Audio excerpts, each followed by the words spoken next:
उल्हासनगरमध्ये लव्ह जिहादचा एक धक्कादायक प्रकार समोर आलाय। मुस्लिम तरुणाने आपलं खोटं नाव सांगत एका हिंदू मुलीशी लग्न केलं आणि त्यानंतर तिला बुरखा, हिजाब आणि गोमांस खाण्यासाठी जबरदस्ती केली। उल्हासनगरमध्ये हा लव्ह जिहादचा धक्कादायक प्रकार समोर आलेला आहे। या मुस्लिम तरुणाने विजय असं आपलं नाव सांगितलं आणि पीडित हिंदू तरुणीला प्रेमाच्या जाळ्यात खेचलं, तिच्यासोबत लग्न केलं आणि तो तिला बिहारमध्ये घेऊन गेला। बिहारमध्ये तिला मुस्लिम रीतिरिवाजाप्रमाणे बुरखा घालायची सक्ती केली, गोमांस खाण्यासाठी तो तिला जबरदस्ती करत होता आणि हिंदू देवतांचा तो अपमान देखील करत असल्याचा आरोप या पीडित तरुणीने केलाय।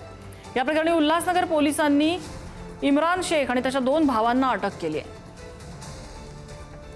फसवणुकीच मला हिंदू बोलून तो तिकडे बिहारला घेऊन गेला आणि तिथे लग्न केलं माझ्याशी, एक बाळ होऊ दिलं।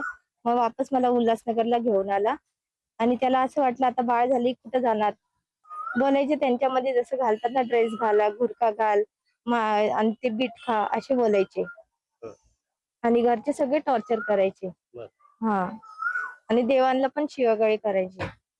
जी फिर्यादी आहे तिचा इम्रान शौकीन शेख याच्याशी 2019 मध्ये विवाह झाला होता आणि तिच्या तक्रारीनुसार त्याने त्याचं खोटं नाव सांगून तो विवाह केलेला होता।